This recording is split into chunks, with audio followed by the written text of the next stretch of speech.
wachsen schon 2 Wassermelonen. Okay. Habe ich dir schon erzählt. Hier unten wächst eine. Und da drüben.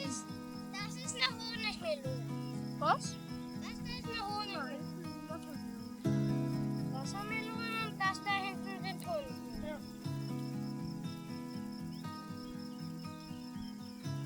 Da hat aber noch eine Seite.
Eigentlich war unser Plan, erst das Haus fertig zu machen, damit wir, wenn die Regenzeit beginnt,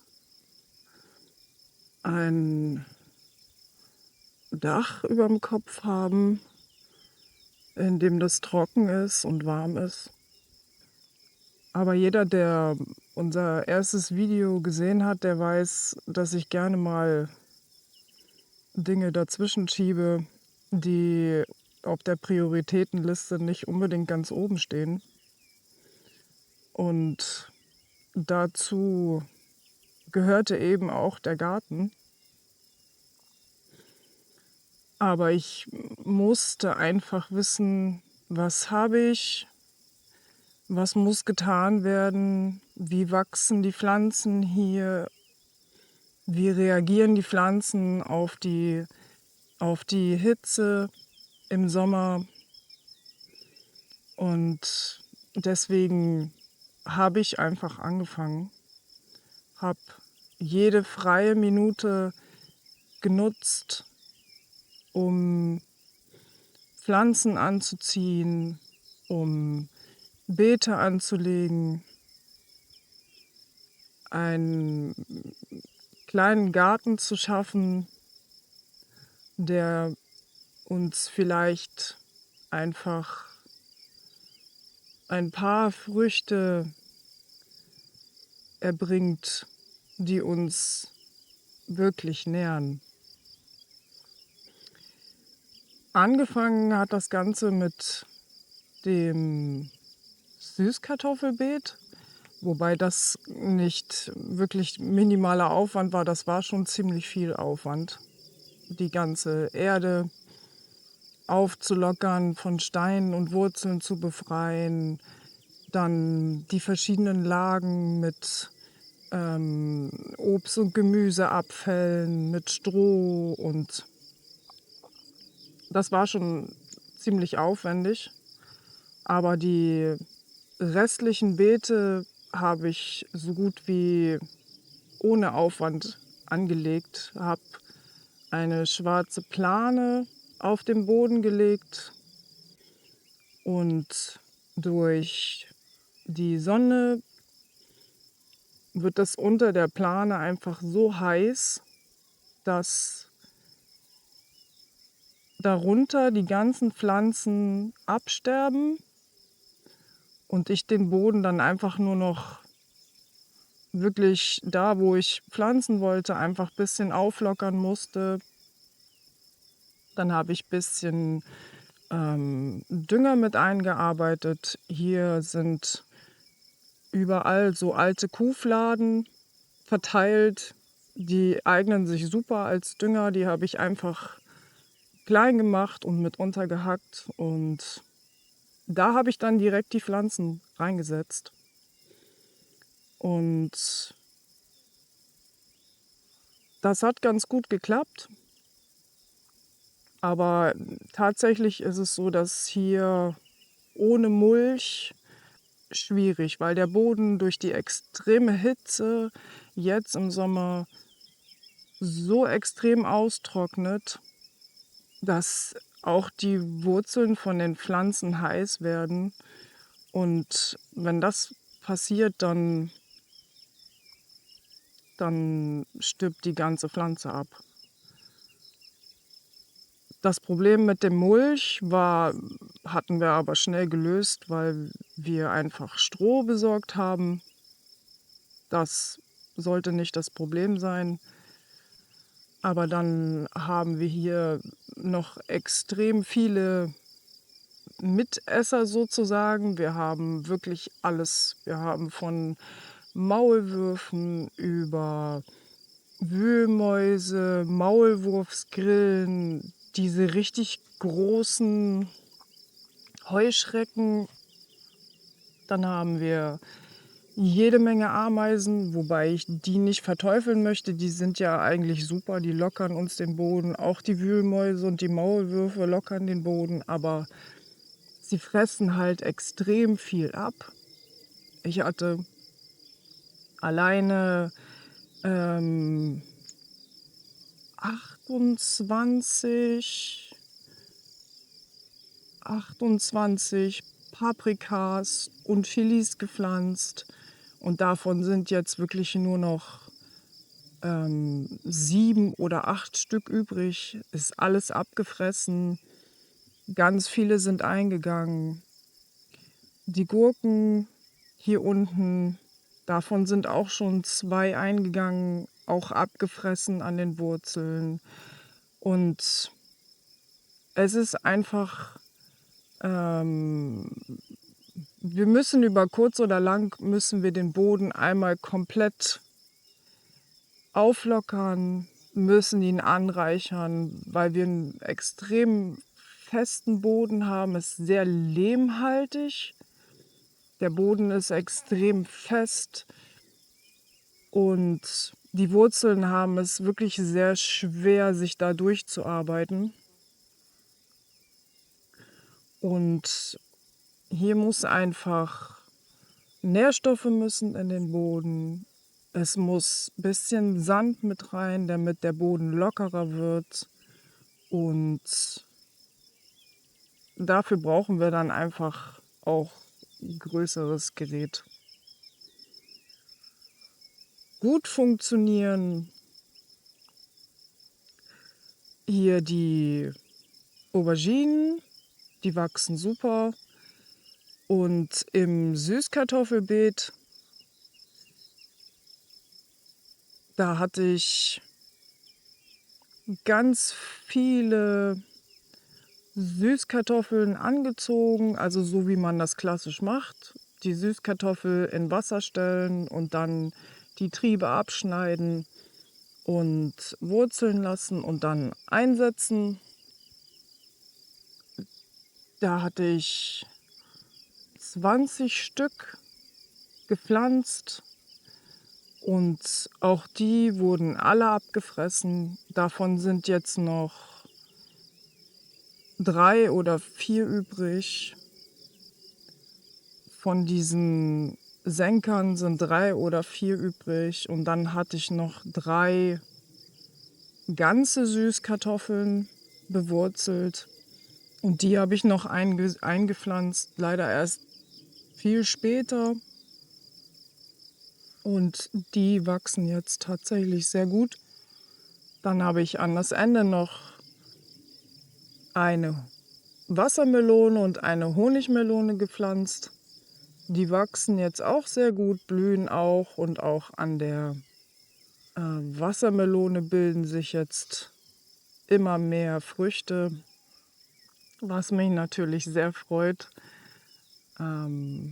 Jeder Selbstversorger kennt das. Wenn man Erfolge sieht in der Arbeit, dann freut sich einfach das Selbstversorgerherz, wenn man weiß, das sind einfach eigene Früchte, die man von Pflanzen, die man selbst gesät hat, die man aufgezogen und gepflanzt hat und wo sich die ganze Arbeit lohnt. Die Zucchinis wachsen relativ gut. Wir haben zu wenig befruchtende Insekten. Ganz viele von den weiblichen Blüten sind nicht befruchtet und dadurch wachsen dann die Früchte natürlich auch nicht. Ich habe insgesamt 5 Zucchinis gepflanzt. Eine davon ist auch eingegangen, die größte natürlich, die am kräftigsten gewesen ist. Die ist leider auch eingegangen, abgefressen, aber die 4 anderen, die jetzt noch da sind, davon wachsen 2 sehr gut. Eine hatte ich schon fast abgeschrieben, aber ich habe nochmal mit Dünger nachgearbeitet und die kommt jetzt tatsächlich von unten nochmal wieder raus. Sie treibt nochmal neu, da freue ich mich auch sehr drüber. Ein paar Zucchinis haben wir schon geerntet und gegessen. Die schmecken wunderbar und auch die Kinder freuen sich riesig darüber, dass sie die Früchte unserer Arbeit ernten können. Die Kartoffeln sind leider nicht so ertragreich gewesen. Wir haben wirklich nur vielleicht eine Handvoll Kartoffeln geerntet. Die sind wirklich ganz klein gewesen. Wir haben in der Zeit, als wir die ersten Kartoffeln gesetzt hatten, haben wir so gut wie nicht gegossen. Unser IBC-Tank zur Bewässerung mit dem Schlauch, das kam erst später. Und wir haben auch nicht, die Kartoffeln hatte ich auch nicht gedüngt. Da war kein Kuhmist dazwischen. Und dementsprechend haben wir natürlich auch wirklich nur ein paar Kartoffeln gehabt.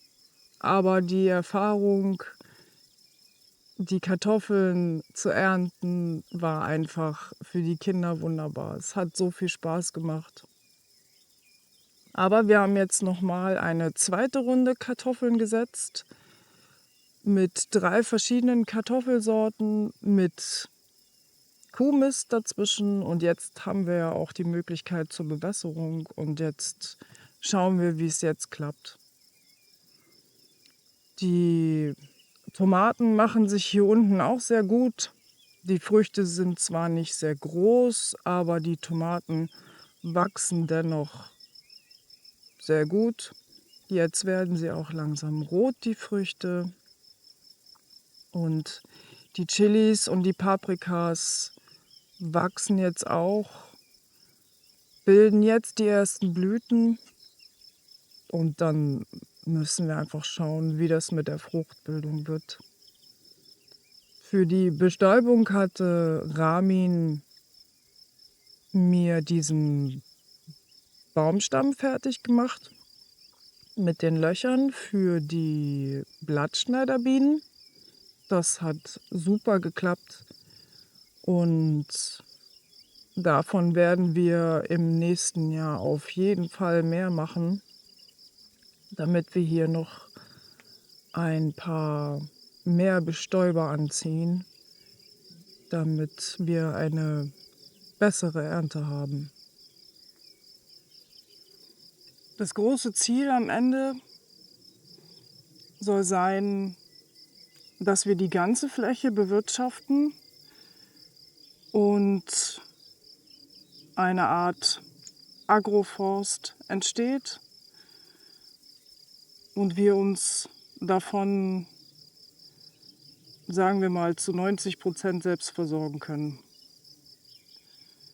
Wie lange das dauert,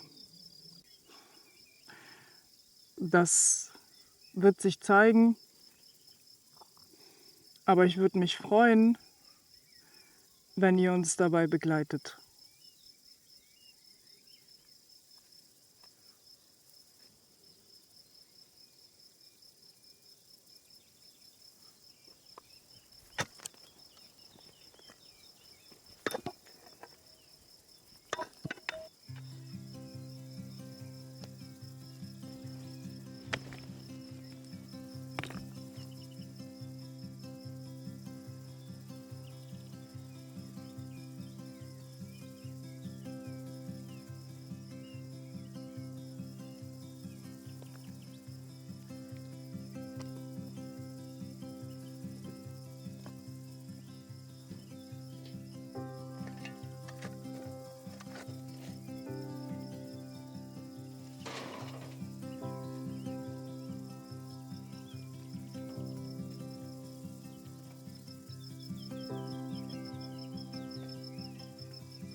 Ich bin aber nur wirklich.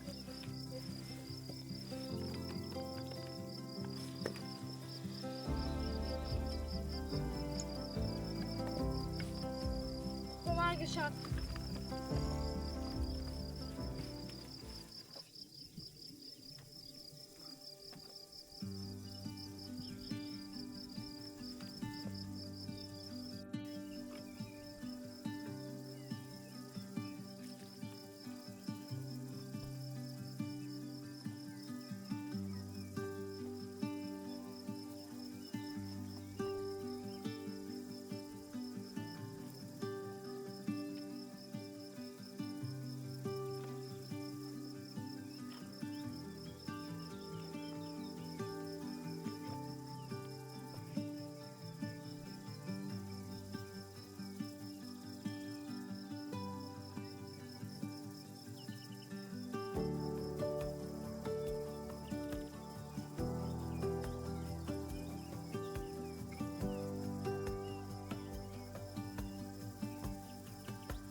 Hallo Freunde, unser geliebter T4, der uns irgendwie das alles ermöglicht hat und auch weiterhin ermöglichen soll, braucht neue Reifen, zumindest 2. In Deutschland wurde die Spur leider nicht richtig eingestellt. Irgendwie waren die damit überfordert. Das, was ich denen gesagt hatte, wurde nicht so umgesetzt. Und dementsprechend sind die jetzt nach relativ kurzer Zeit, weil die sind jetzt circa 30.000, wenn sogar vielleicht weniger ein bisschen, dran, und das mit der Spur hat sich jetzt nach und nach gezeigt. Ich werde jetzt erst einmal die von hinten nach vorne montieren und später in den nächsten Wochen mir eine Möglichkeit suchen, denn ich habe noch 2. Die 2 neuen, die sind super, sehr gutes Profil. Die sind jetzt Wohnwagen und die möchte ich gerne mit den 2 abgefahrenen vorne einmal austauschen. Das Thema mit der Spur und T4 Doka ist wohl doch komplex. Und ja, wie soll ich das ausdrücken jetzt? Aus meiner Sicht findet man heutzutage schwierig noch einen Schlosser oder einen Kfzler, der wirklich Ahnung hat von den Dingen. Es sind eher Leute, die austauschen, und wenn etwas kommt, wo man drüber nachdenken muss und die Materie wirklich verstehen muss, die Physik dahinter und ja, was dazu gehört, da wird es schon komplexer und sind viele überfordert. Und aus diesem Grund bin ich wirklich, wenn es geht, auch so eingestellt, dass ich versuche, so viel wie möglich selber zu machen. Und das ist jetzt keine große Sache, Räder wechseln. Aber die Spur kann ich jetzt hier nicht einstellen. Dafür sind bestimmte Geräte nötig. Und daher werde ich jetzt einmal nur austauschen und in den nächsten Wochen die vom Wohnwagen abnehmen, weil der wird jetzt einfach da stehen. Und dann sollte das erstmal passen.